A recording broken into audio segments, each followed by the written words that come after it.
Okay, so it's my pleasure to introduce our speaker today, Professor Eric Goldman, who teaches at Santa Clara University Law School, where he is the co-director of the High Institute of Technology.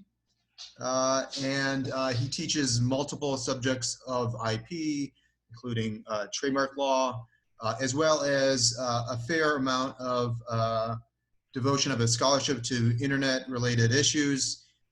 He is a co-founder of this very exciting nonprofit, or there are actually two nonprofits related to each other, the Trust and Safety Professional Association. And since many of you are working on projects that are related to content moderation, I thought it would be wonderful for us to hear more about this new nonprofit, its mission, and also how you can get involved in it. So without further ado, Eric, why don't you take it from here? Terrific. Well, thank you everyone for coming today. And of course, thank you to Professor Lee for giving me an opportunity to chat with you all. And I'm really interested to see where you want to take the conversation. So I'm going to start with some opening remarks about the new organizations that we have and how we got them. And then let's see where you want to take the conversation from there.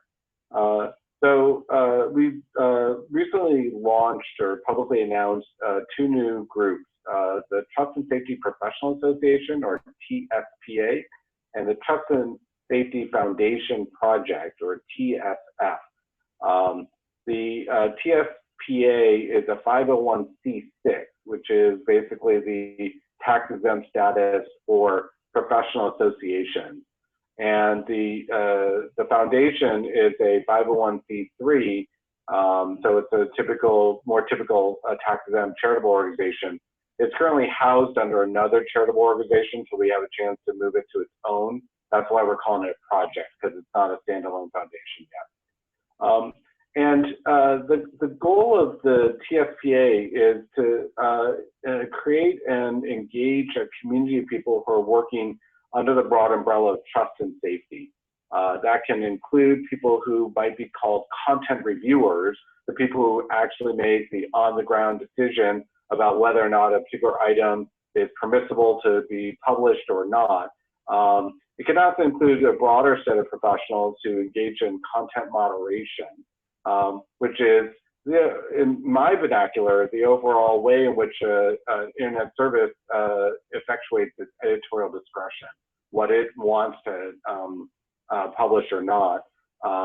And so content moderation professionals are involved with a full range of that, not just the thumbs up or thumbs down decision, but other things like setting policies, working with other constituent stakeholders, and so on.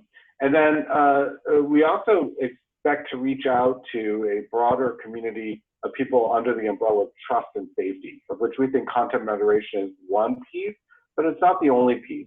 And trust and safety can include other functions that are designed to ensure the trust of users and the safety of users and the community. So there are other functions that might be picked up under that. We might start to bleed into things like anti-spam efforts or efforts to deal with financial fraud. The other groups are working on those efforts, so we don't expect to own that, but we think that some of those professionals are going to learn from the community of folks that are part of our audience. The Trust and Safety Foundation project is going to be a research arm and a more traditional type of tax-exempt charitable organization designed to help produce facts about the community and to engage the community in appropriate conversations about that. We're hoping that that organization is going to become a credible source of facts and figures about the community, and that we can help fund research efforts in that area, which frankly, for all the discussion about it, is still somewhat understudied. And we're hoping that we can help researchers get access to the good stuff that they might otherwise have difficulty getting, so that we can spur the kind of research that will be helpful to the discussion.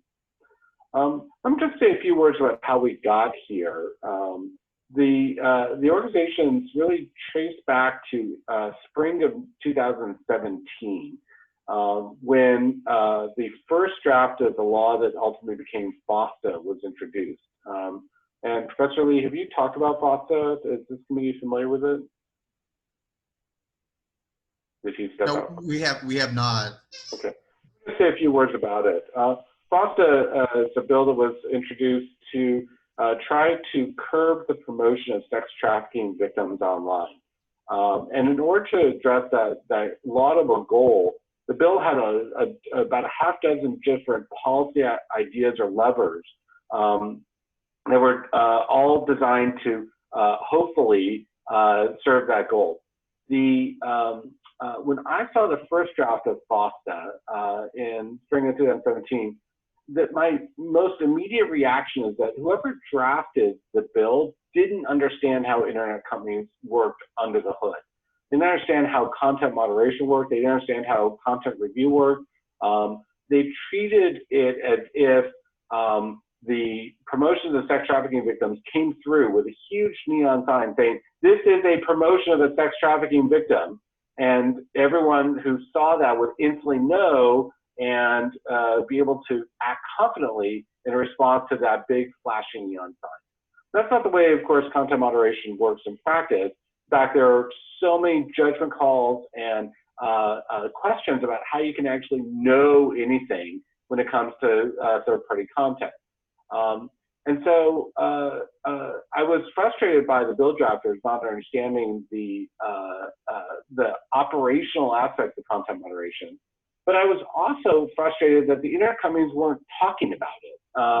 I had been in many conversations over the years with internet companies about their content moderation operations, and usually those were done behind closed doors, usually with some kind of confidentiality restriction, or maybe something as liberal as a Chatham House rule, but rarely were they talking about their operations in public.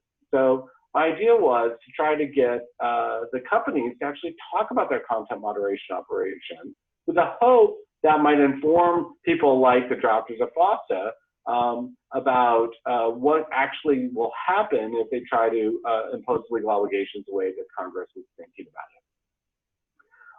That led to a conference that we held at Santa Clara University in February 2018, where a dozen internet companies talked about how they actually structure their content moderation operations. Those videos are still online, and I commend them to you if you're interested in seeing how that conversation went.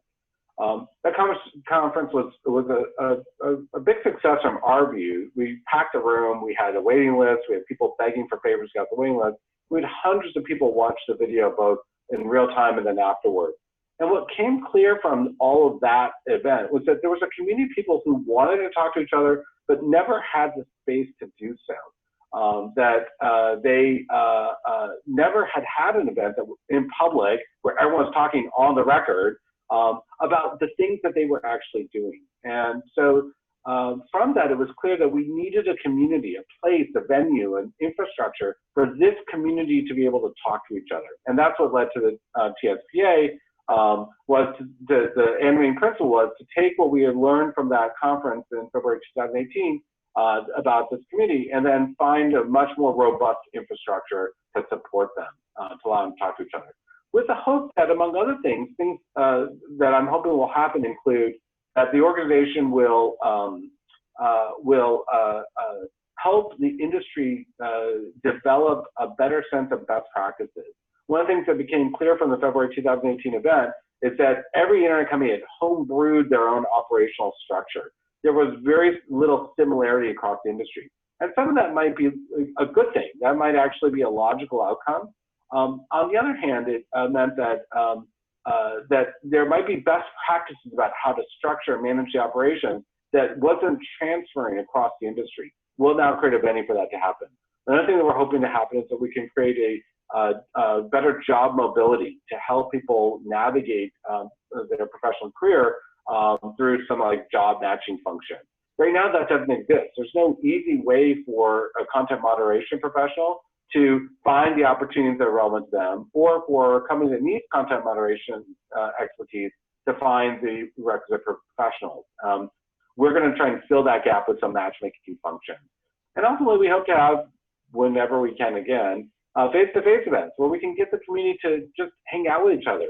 There's so many things that are unique to that profession that only other people in the profession understand. That's the thing you commiserate about over beers at a bar, at a conference of your peers. Those things aren't happening. We hope to fix that. I'm going to take a break here and see where you want to take the conversation about the organizations or about any aspect of content moderation or anything else related to it. Okay, could I just launch the first question? Absolutely. I think what might be helpful is, can you discuss how you see lawyers fitting in with content moderation? Because content reviewers don't need law degrees. And so what does a law degree bring to the table of content moderation that would be worth the students sort of understanding what they might bring to bear in this area? It's a great question, and it's a good example where there are a lot of opportunities for lawyers that simply are invisible to law students and lawyers because we don't have that robust job matching service. But I encourage anyone who's participating in this call, if you're interested in a career in content moderation, to know that your law degree will be highly prized and valuable. But they're what we call JD advanced jobs. So these are the jobs where we're not acting as a lawyer, but the law degree is still helpful. So for example, internet companies have to decide how to interpret the law and their business objectives into a set of policies. They might be codified in the terms of service. They might exist independent of the terms of service. Somebody has to do the translation between the lawyers, the business people, maybe the engineers, and the community that the company is trying to serve, and say, okay, we're going to try and craft a policy about this particular topic. How do we pick the right words, and how do we make sure that they can be operationalized? People with a law degree have a huge advantage there because they understand the legal context that they're operating in and can navigate that appropriately. It's like they're drafting legally precise language. They're just not acting as a lawyer. So that means they're not governed by the attorney-client privilege, and they're not subject to malpractice for any mistakes that they make. So from my perspective, many of those jobs are actually really attractive to people who are in law school. It's actually what many people think lawyers do. They think that they do that kind of relationship building between the lawyers and the rest of the community. But in fact, the lawyers might be the ones who are come in only at the end to say, okay, let's make sure that we comply with the following checklist of legal requirements, and then help translate all the legal environments that they're seeing back into something that the company's going to operationalize. But then somebody else is going to do that work to take what the lawyers see and then convert it into action. Those are kind of things where JD can be super helpful. There's also a number of compliance functions within content moderation where the law requires internet companies to do something or not do something. And lawyers can be very helpful, again, to understand what the legal requirements are and then how that gets operationalized in the company's compliance function. Those are two examples of places. Of course, there are lawyers who also support the content moderation function. Although the reality is that many of those lawyers don't do that 100% of the time. They'll do that only as a fraction of their overall portfolio of responsibilities.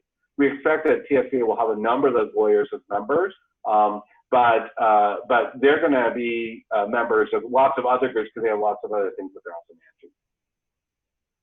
Okay, so why don't people raise their hands on